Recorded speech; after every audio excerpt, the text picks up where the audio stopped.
ketika Kartini dikenal oleh kita sebagai pejuang kaum perempuan, karena mungkin kita melihat ada karyanya yang berupa gagasan.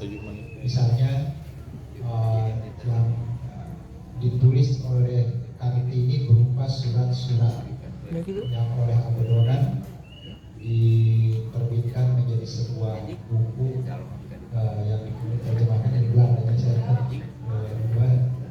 takut lupa Doors to Light, yang kemudian diterjemahkan oleh Armin Pane menjadi Aristoteles.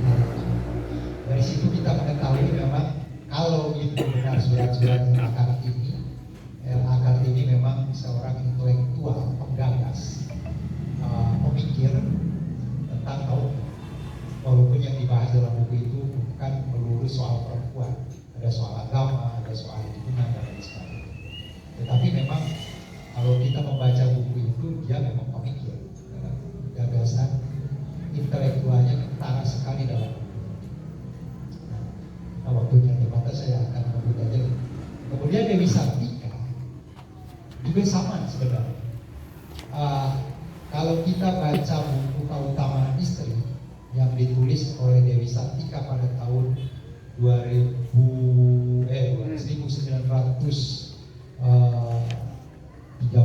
kalau nggak salah, bukunya terbit ya tahun 1913. Keutamaan Sartika itu intelektual, pemikir. Ada gagasan-gagasannya bagaimana cara perempuan pribumi ditinggikan derajat melalui pendidikan. Dan uniknya buku Keutamaan Istri itu menurut saya, walaupun ditulis oleh seorang perempuan yang waktu itu pendidikannya terbatas, itu sangat ilmiah. Misalnya ketika dia merujuk apa yang harus dilakukan kepada perempuan, pendidikan apa yang diperlukan oleh perempuan saat itu, dia merujuk misalnya pada pernyataan Kyle Bowl, pada pernyataan Raden Saleh, pada pernyataan, jadi ada rujukan. Dengan demikian saya melihat bahwa Dewi Sartika ini memang pemikir. Nah, ketika kita membicarakan Raden Ayu Laksmita, kita hanya menemukan karya-karyanya berupa karya sastra atau karya fiksi kebanyakan. Saya sampai sekarang, mohon maaf ya, nanti mungkin ada data yang belum kita temukan, tidak melihat ada sebuah tulisan yang ditulis misalnya oleh Laksminingrat itu untuk mengungkapkan gagasan-gagasan intelektual yang kita kenal sekarang ini. Warnasari, kemudian Carita Erma, kemudian dongeng-dongeng berapa judul itu semuanya karya sastra. Ada juga surat sebenarnya yang ditulis oleh Laksminingrat yang terkumpul dalam buku surat-surat zaman Kangjeng, zaman Raden Haji Muhammad Musa. Di satu bukunya ada itu. Dan di situ ada surat-surat Laksminingrat. Dan seperti saya katakan juga kepada tim waktu itu, dalam surat-surat itu yang diceritakan bukan soal gagasan besar, tetapi bagaimana misalnya Laksminingrat pergi ke Bogor, bertemu Gubernur Jenderal, kemudian bertemu kerabat-kerabatnya di Cianjur, di Sukabumi, di Lebak. Dan dalam surat-surat itu hanya menceritakan soal leisure, soal soal kegilaan, atau soal jalan-jalan, soal hubungan kerabat. Tidak ada satu surat yang saya baca menggambarkan tentang pemikiran Laksminingrat tentang gagasan besarnya mengenai pendidikan perempuan. Tetapi walaupun demikian,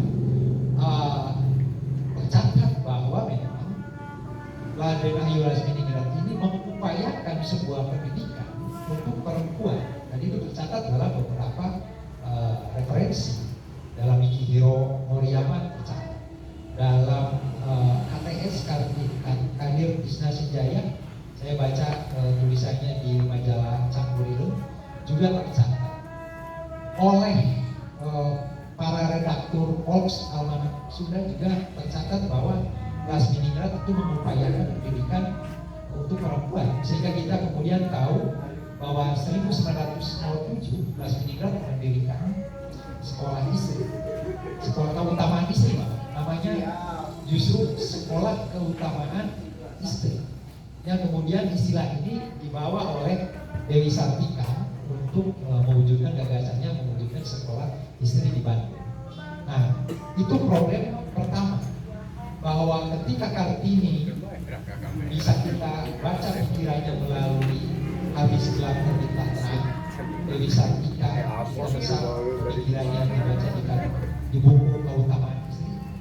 Untuk kasus Lasminingrat, pemikiran-pemikiran itu tidak ditemukan. Nah, mungkin nanti kita bisa cari.